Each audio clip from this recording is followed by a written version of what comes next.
Really good friends, of course, one of our high school friends. He has a memory like an elephant and remembers everything in detail from the time that he's met us to now. Ladies and gentlemen, Mr. Calvin Balin.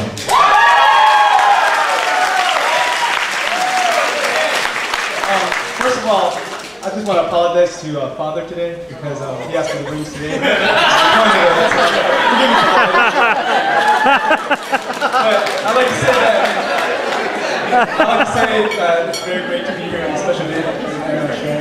I have a cheat sheet too. I'm not too prepared, so just bear with me. I'm stuttering. You know, I have a problem doing that when I speak out in front of a large group of people.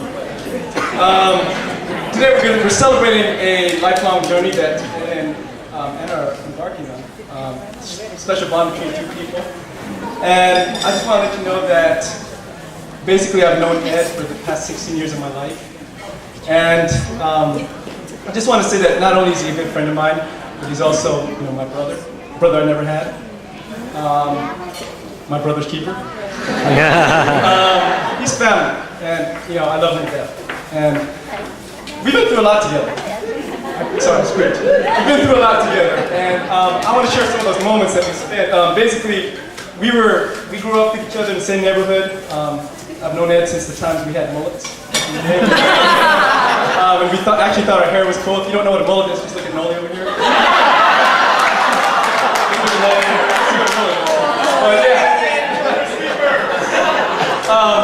We had mullets in there. We actually flipped burgers at McDonald's together. To the times that me and Ed were, you know, actually he was in the marching band. He was the nerd in the marching band. I was the cool guy in the front line. So. I'm just kidding. I'm just kidding. All the way to the day that we graduated college together. So I mean, we've been through a lot, and these are memories I'll never forget. Okay.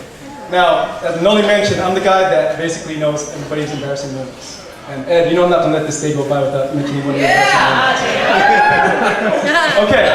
Well, basically, this is what happened. Like, me and Ed and Charlie, that gentleman over here, we grew up in the same neighborhood with each other, and we've been through a lot. And there was one time, I want to bring this up because it's the funniest moment. This is the hardest I ever laughed with Ed being involved. I was laughing to a point where I was crying.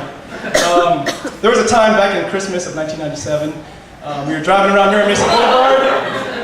There's the three of us, me, Ed, and Charlie. We were just driving around. We were bored. It was late at night. We didn't have anything to do because nothing was open. So we drove around. And we were driving on Mason Boulevard, and we saw a street that's about 3 football fields long. And I wanted to spice up the night, so I said, me and Charlie actually dared Ed $10 if he would run down that street topless, in his khakis, in his Doc Martens. And basically, he did do it. The temperature, by the way, is about 40 degrees. So he was running topless on a street that's about 3 football fields long. So he basically ended up doing it, and it was funny because here we were in the car. We were actually in the car. He was running side by side with us. We were swerving the car, but we were laughing. Ed was just running, you know, in his his khakis, no shirt. And I don't want to say. So I don't know. That was just the most funniest thing I've ever seen. I was laughing to a point.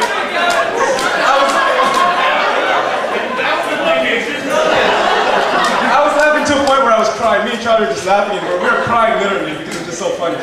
But by the end of that night, basically, he was $10 richer, and you know, it took a lot of guts to do that. So, sorry, I had to embarrass him. But on a serious note, I wrote something here. I'm not much of a poet. I don't really know too much about love or what it feels like to be loved, or whatever. But I wrote something for these two, Mr. and Mrs. Edward Stennis. I wrote something for them. It's my definition of love, and I dedicate to you guys. It's just a small poem. Okay? I didn't memorize it, so I'm gonna have to read it. Okay, love is a sacred temple, a dawning experience so new like a newborn entering the realm of life. It embraces the heart and delivers a warmth to the soul. It is a novelty filled with truth and promise. Love completes the inner character. What was once blurred will now be clear.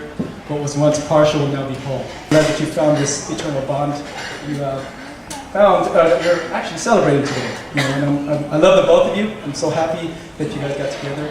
And I know bigger and better things will come your way, you know, as you enter this room.